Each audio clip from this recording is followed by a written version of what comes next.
Right guys, Assalamu alaikum. Okay, so screen सबको नजर आ रही है? Okay, now consider this to be the a bar magnet. ठीक है, जो सामने आपको एक रेक्टेंगल 90 डिग्रीज पे एक बार नजर आ रहा है ब्लू कलर में। कंसिडर करें कि ये आपके पास एक बार मैग्नेट है। ठीक है, इसका जो टॉप पोर्शन है this is our north pole, और जो बॉटम वाला पोर्शन आपको नजर आ रहा है consider this to be the south pole. तो आप अज्यूम ये करें कि स्क्रीन के ऊपर एक बार मैग्नेट पड़ा हुआ है।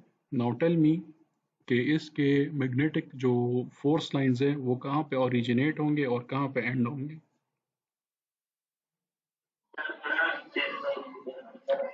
जी, वेरी गुड, शाबाश। जी जी, जी जी, शाबाश, वेरी गुड। ये हमेशा वो लोग जिनको पता है वेरी गुड, लेकिन जिसको नहीं पता तो उसकी इंफॉर्मेशन के लिए बता दूं कि आपके पास कोई सा भी मैग्नेट हो, चाहे वो बार मैग्नेट हो, लेकिन हम यहाँ पे सिंप्लिसिटी के लिए बार मैग्नेट पढ़ते हैं।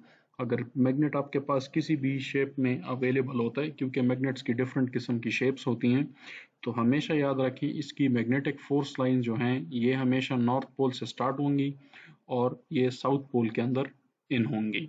ठीक है, अब इसके लिए ये ऐसा क्यों होता है?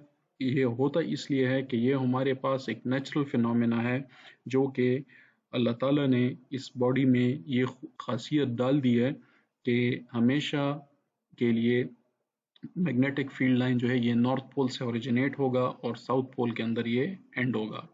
तो ये सिर्फ बार मैग्नेट के लिए नहीं है, किसी किस्म का भी मैग्नेट हो जो जिस शेप में भी हो, तो हमेशा उसका यही फिनोमेना उसमें एग्जिस्ट करेगा कि नॉर्थ पोल से मैग्नेटिक लाइन स्टार्ट होगी और साउथ पोल में एंड करेगी। अब ये सिर्फ एक फोर्स या एक लाइन नहीं होती कि आप ये समझते हैं कि शायद ये एक line, there are many uncountable or infinite lines that originate from north pole and end in the south pole. इसके लिए हम थोड़ा सा एक एक्सपेरिमेंट कर लेते हैं या देख भी लेते हैं, मैं आपको दिखा देता हूँ। तो एक फिगर आपको दिखा देता हूँ ताकि जी जी,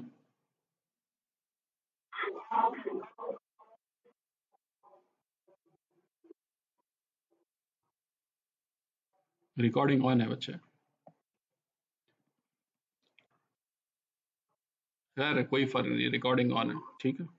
ओके, सो इसके लिए एक देख लेते हैं, एक इमेज देख लेते हैं ताकि आपका कॉन्सेप्ट फर्दर क्लियर हो जाए। Magnetic field lines of magnet, ये देखें। अगेन वही चीज़ जो मैं आपको बताने की कोशिश कर रहा हूँ कि अगर एक बार मैग्नेट को हम ले लेते हैं तो उसके फील्ड लाइंस को देखते हैं। तो ये देखें, एक बहुत सिंपल सा डायग्राम बना हुआ है। ये देखें, नॉर्थ से बहुत सारी फील्ड लाइंस निकल रही हैं, ठीक है, और वो एंड हो रही हैं साउथ पोल के अंदर, ठीक है। तो अब इसमें एक चीज़ ये आ जाती है, प्रॉपर्टी ये आ जाती है कि लेट से अगर हम इसके बीच में कोई चीज़ रख दें तो फिर क्या होगा। अगर आप मैग्नेटिक फील्ड लाइंस के दरमियान में कोई किसी भी किस्म की कोई चीज़ रख लेते हैं तो लेट्स से, अगर ये अपने साथ नोट करते जाएं, if the item is ferromagnetic material, if the item is ferromagnetic material, मैं यहाँ पे लिख भी रहा हूँ,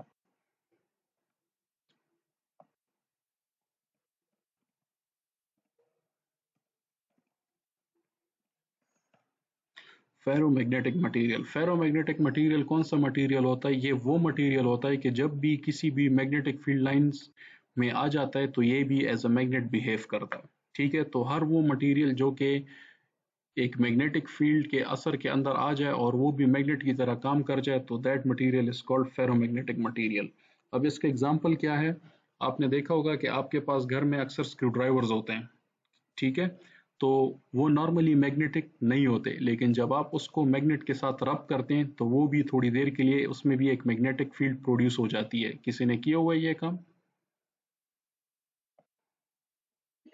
ठीक है, तो इस तरह की चीज़ों में जब आप फेरोमैग्नेटिक मटेरियल को फील्ड लाइंस में ले आते हैं तो आपकी फील्ड लाइंस फर्दर इनहेंस हो जाएंगी। ठीक है, तो this is one of the thing that I wanted to discuss. अब जरा इसको एक और चीज़ में भी देख लेते हैं, एक एक्सपेरिमेंट भी इसका देख लेते हैं कि वाकई ये लाइंस जनरेट भी होती हैं या नहीं होती। एक एक्सपेरिमेंट भी मैं आपको लोगों को दिखा देता हूँ।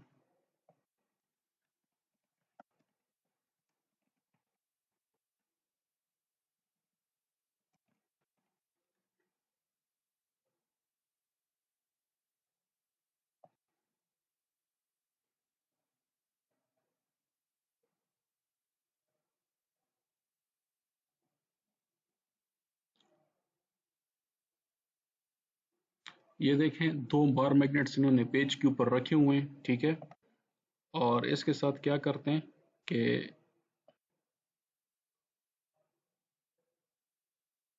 आपने कभी ये एक्सपेरिमेंट किया हुआ है मैट्रिक में या एफएससी में, किसी ने ये एक्सपेरिमेंट किया हुआ है जो हम करते हैं कंपास के ज़रिए और बार मैग्नेट के ज़रिए जो हम फील्ड लाइंस ड्रॉ करते हैं, ठीक है। इस एक्सपेरिमेंट का मैं आपको थोड़ा सा प्रोसीजर बता देता हूँ। इसमें ये होता है कि आप अपने जो आपका जो कंपास होता है इसको आप डिफरेंट पोजीशंस पे रखते हैं और आप उस पे उसके साथ उसकी जो मैग्नेटिक लाइन है उसको फॉलो करते हैं, ठीक है। तो इससे जो हमने अभी एक सिंपल लाइंस देखी हैं, जो कि हमने ये वाली लाइंस देखी हैं, तो आपके पास नेट लाइंस जो हैं ये वाली इस तरह का एक डायग्राम सा बन जाता है, ठीक है। So this is how you track up the field lines of any magnet, ठीक है। यहाँ पे इन्होंने बार मैग्नेट के लिए शो किए हुए, लेकिन ये आप किसी भी मैग्नेट के लिए कर सकते हैं। तो ये देखें, ये नीडल की डायरेक्शन को ट्रैक करता जाता है। ये देखें, जब दूर करते हैं तो नीडल दूसरी तरफ पे चली जाती है और जब करीब लेके आते हैं तो देखें नीडल जो है वो दूसरे डायरेक्शन में ओरिएंट कर जाती है। आपको नजर आ रहा है?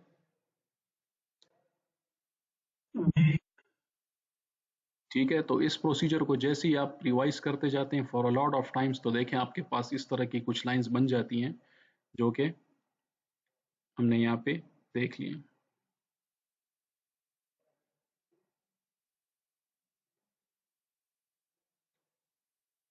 ठीक है। So all you need is to do it, is a time consuming process. और सिर्फ आपने ये करना होता है कि कंपास को आप मैग्नेट के करीब लेके आते हैं और आप नीडल की डायरेक्शन को ट्रैक करते हैं and you come to know कि what is the magnetic field line. इसके अलावा हम इसको आयरन डस्ट से भी कर सकते हैं। ये देख लें।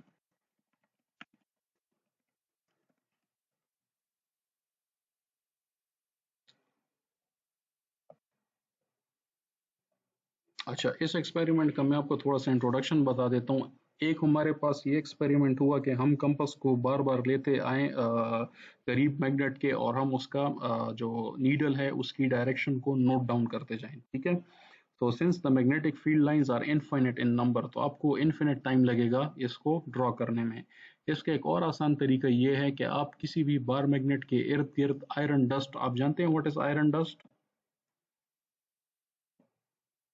छोटे छोटे, हाँ बिल्कुल, छोटे छोटे जर्रे होते हैं। जैसे ये कहाँ से आते हैं, जब आप किसी भी लकड़ी को काटते हैं विद आरा या किसी भी चीज से, तो आपको देखें एक छोटा सा लकड़ी का पाउडर सा नीचे गिर रहा होता है, ठीक है। तो इसी किस्म का हमारे पास आयरन के जो छोटा छोटा हम जो ज़रात होते हैं, छोटे छोटे पार्टिकल्स होते हैं, उसको कलेक्ट करते हैं और इसके ऊपर इसके इर्द गिर्द इस आयरन बार के इर्द गिर्द हम उसको स्प्रिंकल कर देते हैं। उसके बाद ये जो आयरन बार के जो पार्टिकल्स होते हैं ये अपने आप को उसी फील्ड लाइंस के मुताबिक ओरिएंट कर लेंगे, तो आपको नज़र आ जाता है कि हमारे फील्ड लाइंस किस तरह की बनी हुई है। तो इस एक्सपेरिमेंट को भी देख लें, ये सबसे आसान तरीका है। ये देखें अभी,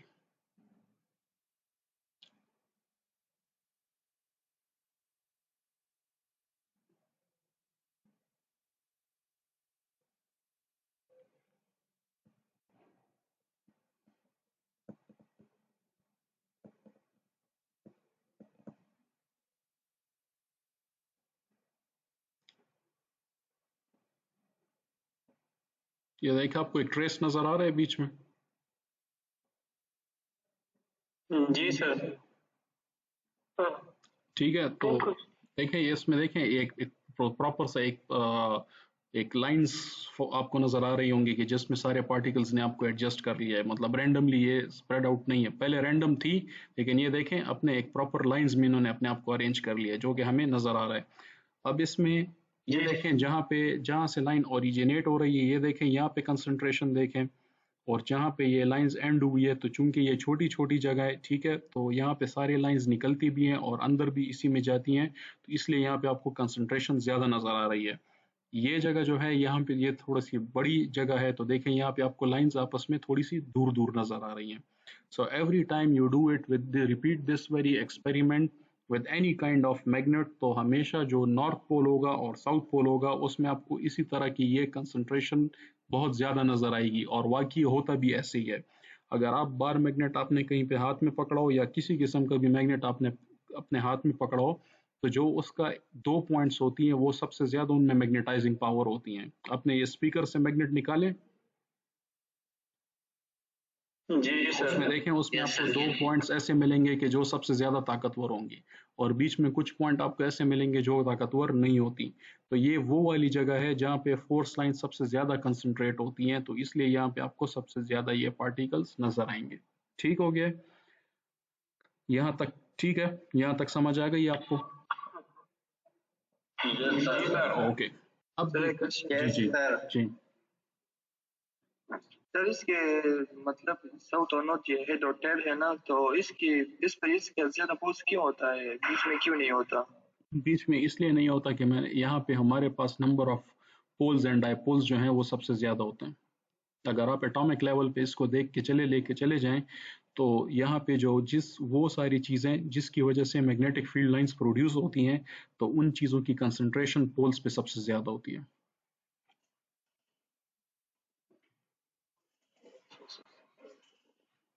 इसलिए। ठीक हो गया? Any other question? No. No. Okay, अब हम आगे देखते हैं। हम ये चीज जरा भी डिस्कस कर लेते हैं। मुझे ये बताएं कि इस केस में आपके पास क्या क्या होगा। North pole, north pole, just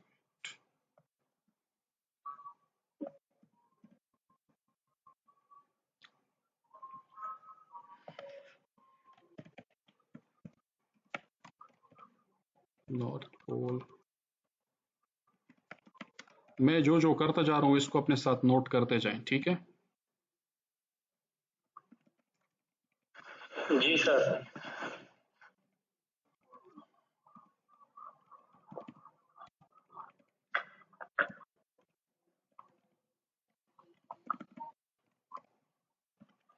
अच्छा, मुझे ये बताएं, नॉर्थ पोल और नॉर्थ पोल जब आपस में इंटरेक्ट करेंगे तो क्या बनेगा? रिपल। Very good.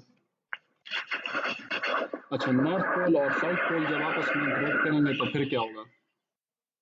अट्रैक्शन। अच्छा, साउथ पोल और नॉर्थ पोल जब आपस में इंटरेक्ट करेंगे तो फिर क्या होगा? अट्रैक्शन होगा। और साउथ पोल जब आपस में इंटरेक्ट करेंगे? रिपल्शन। तो क्या इससे हम ये कंक्लूजन कर सकते हैं कि opposite poles attract each other while similar poles repel each other?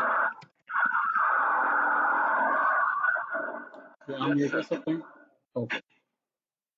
अच्छा, ये जिसके बैकग्राउंड में ज्यादा आवाज आ रही है जरा अपने माइक को म्यूट कर लें।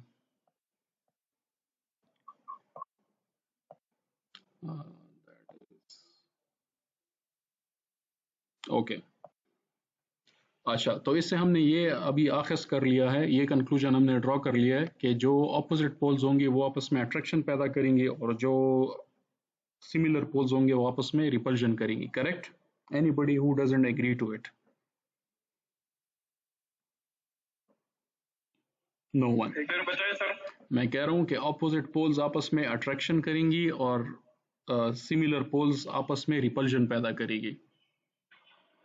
यस सर, ये सही होगा। ठीक है, यस सर, बिल्कुल। ठीक है। तो अगर मैं लेट से दो मैग्नेट जिनके ऑपोजिट पोल्स आपस में हैं और उनको आपस में करीब ले आऊं, तो वो मैग्नेट्स मूवमेंट किस डायरेक्शन में करेंगे? ये तो उसके पोल पे डिपेंड करेगा सर कि कौन कौन से पोल आमने सामने आए। मैं कह रहा हूँ ऑपोजिट पोल्स हैं तो किस तरह डायरेक्शन में मूव करेंगे? अट्रैक्शन होगा। ठीक है, तो दैट मीन्स कि they will move towards each other. Correct? Yes sir. अच्छा, और अगर रिपल्जन के लिए मैं करता हूं तो दैट इज टू से उसमें क्या होगा कि वो एक दूसरे से दूर भागने, सिमिलर पोल आ गया। हाँ, तो वो एक दूसरे से पोल को। तो वो एक दूसरे से भागने की कोशिश करेंगे। Correct? Yes sir. Okay, very good. अब ज़रा इसी कॉन्सेप्ट को हम फर्दर एक्सप्लॉइट करते हैं और इसको देखते हैं हम मशीन्स के कॉन्सेप्ट में।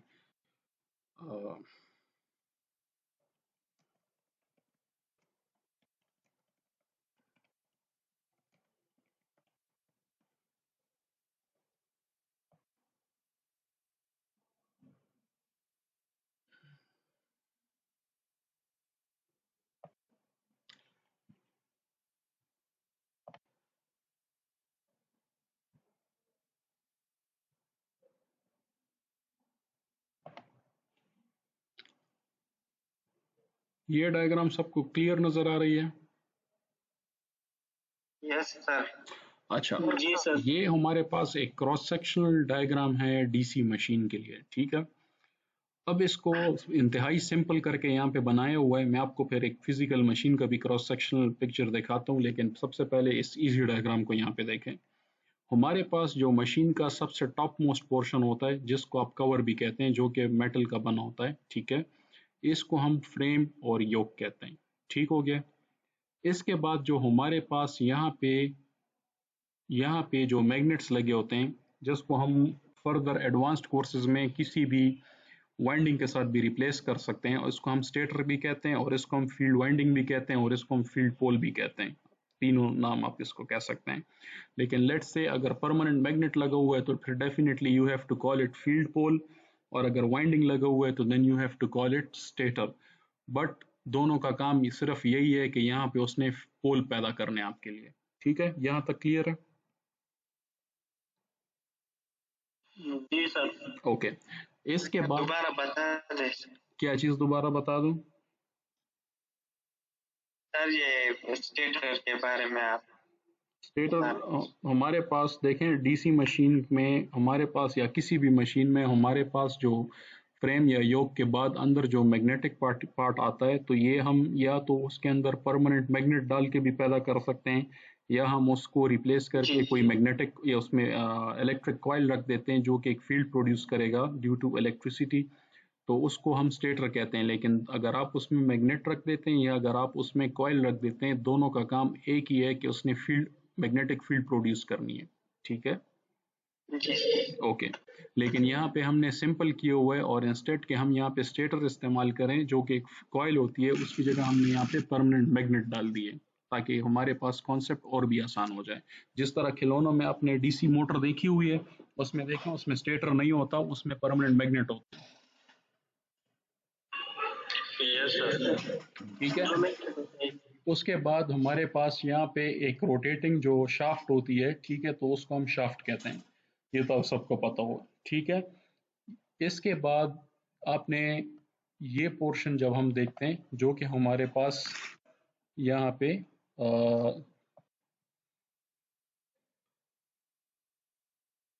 मूविंग होती है। एक मिनट में जरा और भी नीचे आ जाऊं।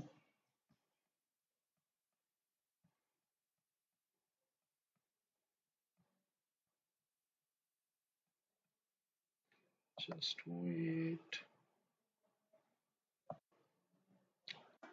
ये देखें, ये जो मैं आपके पास टॉय मोटर की बात कर रहा था जो कि टॉयज में लगती हैं, तो ये देखें यहाँ पे हमारे पास स्टेटर की जगह प्रॉपर स्टेटर मैग्नेट्स लगे हुए हैं जिसको हम फील्ड मैग्नेट कहते हैं।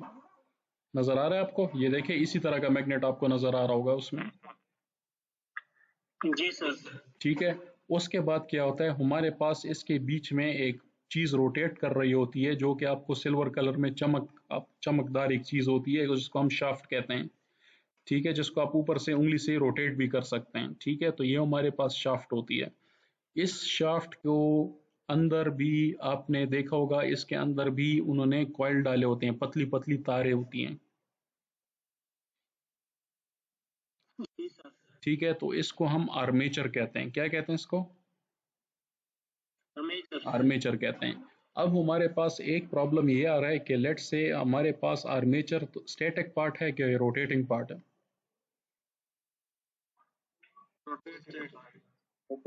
Is it static or is it rotating part? Rotating part है। ठीक है, तो जब एक चीज आपके पास रोटेट कर रही हो तो उसको आप किसी वायर्स, इलेक्ट्रिक वायर्स के साथ बांध सकते हैं उसको एनर्जी सप्लाई करने के लिए? नो। तो इसके लिए हम क्या करते हैं, इसके लिए हम ये करते हैं कि हम उसके साथ कार्बन ब्रशेस अटैच कर लेते हैं। कार्बन ब्रश क्या करते हैं कि हमारे पास जो आर्मेचर होता है उसके ऊपर आपके पास कम्यूटेटर की या कंडक्टर की स्ट्रिप्स लगी होती हैं, छोटी छोटी पतली पतली स्ट्रिप्स लगी होती हैं, और ये ब्रशेस उसके साथ कनेक्ट हो जाती हैं, ठीक है। लेकिन हम कार्बन ब्रश क्यों इस्तेमाल करते हैं, क्योंकि इसकी फ्रिक्शन कम होती है और ये साथ साथ में खुद घिसते जाते हैं, लेकिन आपकी जो मेटल पोर्शन है उसको घिसने से बचाती है। So what happens, you are providing electrical connection to your armature. जी बिल्कुल। और ये जो आपके पास जो यहाँ पे मशीन्स में हमारे जो एसी मशीन्स हैं उधर हमारे पास स्लिप रिंग होती है, और जो डीसी मशीन होती है इधर हमारे पास स्प्लिट रिंग होती है, और इस स्प्लिट रिंग को हम कम्यूटेटर भी कहते हैं। ये कम्यूटेटर या स्प्लिट रिंग वो वाला कनेक्शन है जो कि ब्रश के साथ घिसता जाता है। जी करेक्ट, यहाँ तक मसला क्लियर है?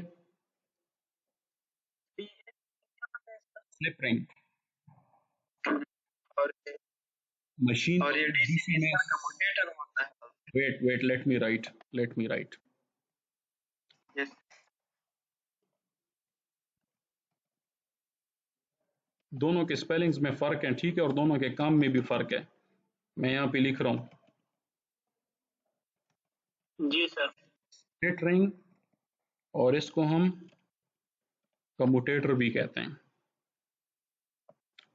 ठीक है। और एसी मशीन्स में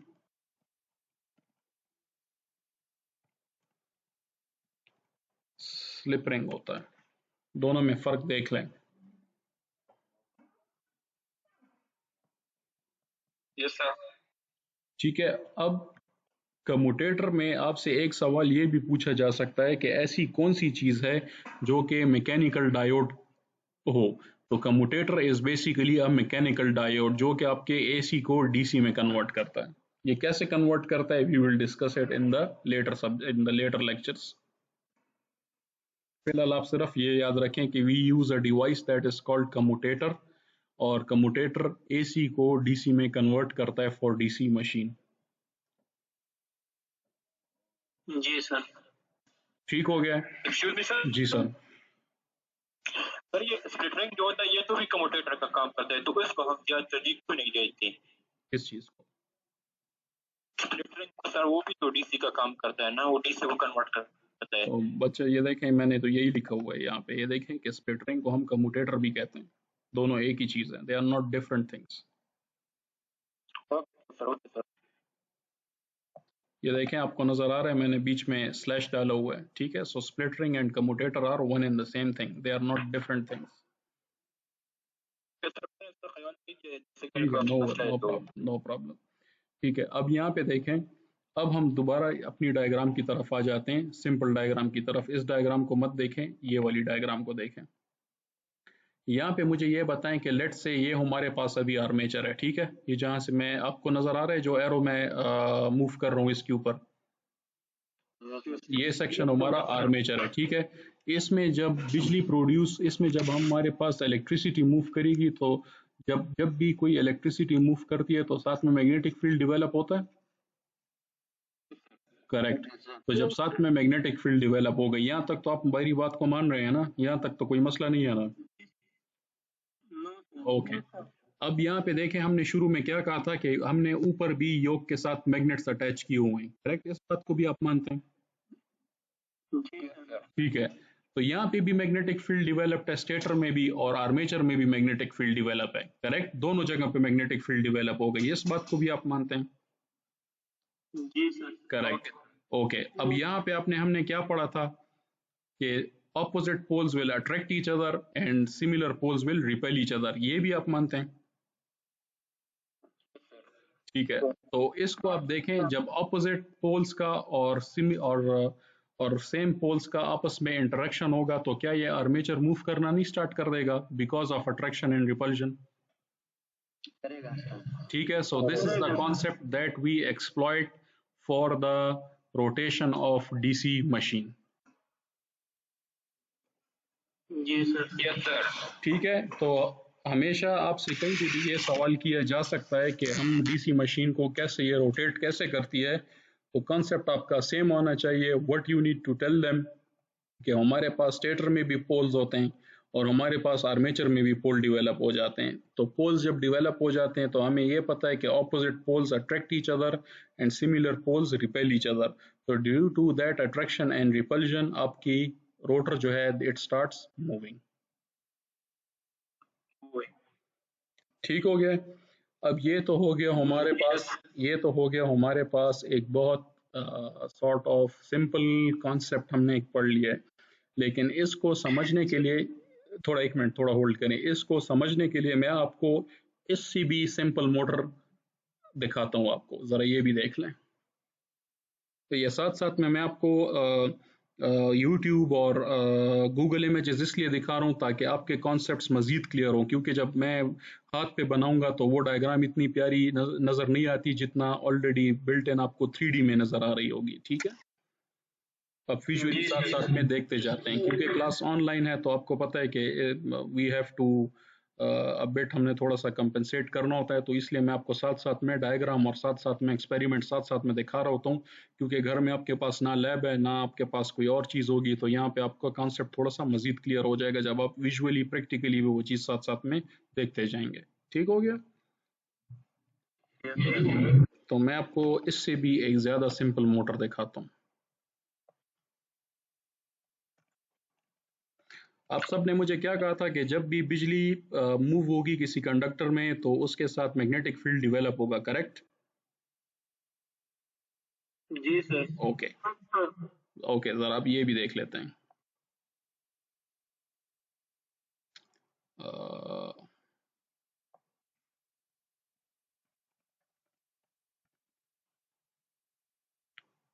ये देखें जरा। ओके, इसको शुरू करने से पहले इस एक्सपेरिमेंट को देखने से पहले जरा मैं आपको एक चीज बता देता हूँ। इस एक्सपेरिमेंट में ये बंदा करता क्या है, इस इमेज को देख लें। इसने एक सेल लगाया हुआ है, ठीक है। इस सेल के नीचे इसने छोटे छोटे बटन मैग्नेट्स रखे हुए हैं, करेक्ट? Yes sir. मैं छोटे बटन मैग्नेट्स हैं, छोटे छोटे मैग्नेट्स हैं।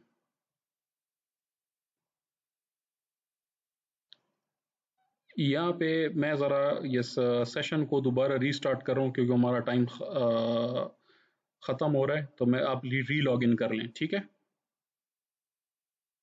दोबारा सेशन ज्वाइन करें। Okay sir.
ओके ओके, यहाँ पे देखें। ओके, यहाँ पे देखिए इस एक्सपेरिमेंट का मैं थोड़ा सा आपको इंट्रोडक्शन बता देता हूँ। ये देखें यहाँ पे इसने एक सिंपल सेल लगाया हुआ है, करेक्ट? ओके ओके ओके,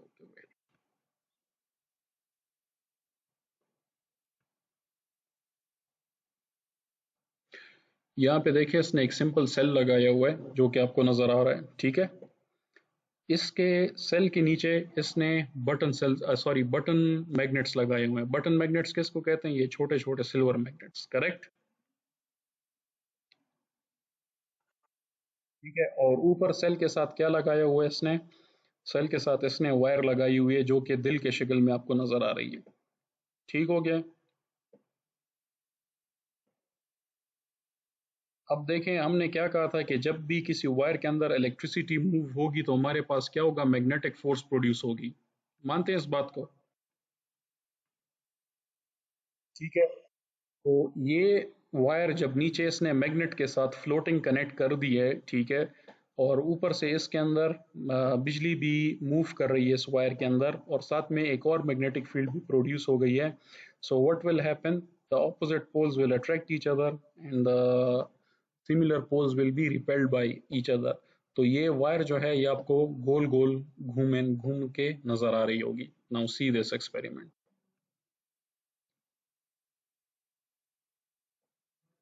ये देखें। So this is also a simple DC motor, ये देखें, look,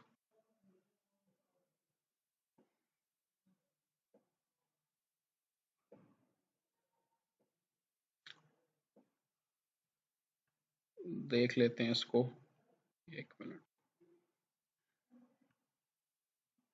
ये देखें।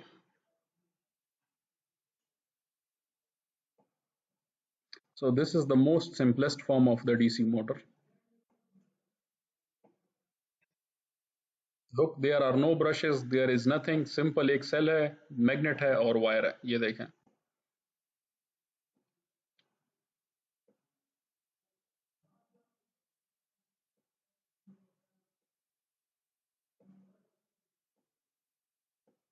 ठीक हो गया, and you can find numerous ways to do it. इसी तरह किसी और ने ये एक्सपेरिमेंट रिपीट किया हुआ है और उसने उसको ये शक्ल दी हुई है। ठीक है, so you can perform this in many numerous ways. Okay, so if there is any question regarding today's lecture, ask me.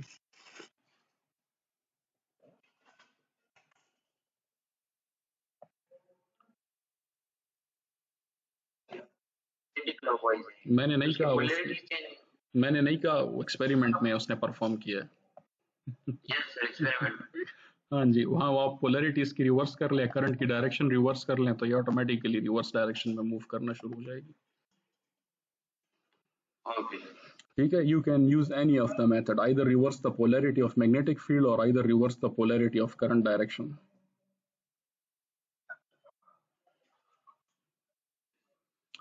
अच्छा, now what you need to do, ये आज मेरे पास कुछ असाइनमेंट्स मुझे ईमेल पे रिसीव हो गई हैं, ये आप लोगों ने भेजी हुई हैं।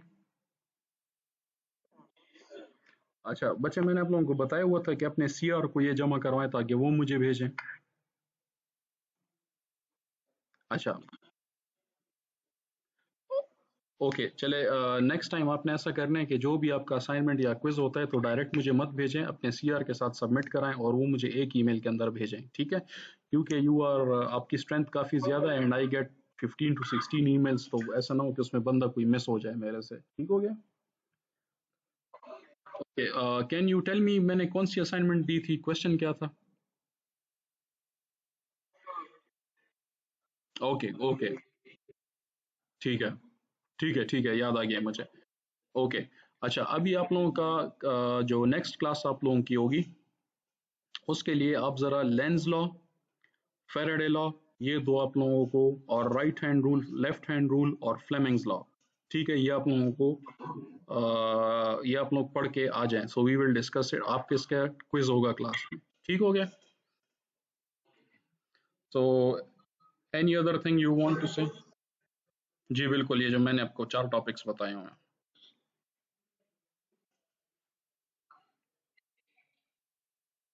आप लोग ऑलरेडी डिप्लोमा में ये पढ़ के आ चुके हैं, left hand rule, right hand rule, Fleming's rule, Lenz law और फैराडे लॉ। ठीक हो गया? Okay, so the class is finished now, और लेक्चर जो है ये रात तक इम्प्लीमेंट अपलोड हो जाएगा यूट्यूब पे। ठीक है, क्योंकि आज मैं यूनिवर्सिटी में आया हूँ और यहाँ पे इंटरनेट काफ़ी स्लो होता है। ठीक है, तो मैं घर से फिर अपलोड करूँगा।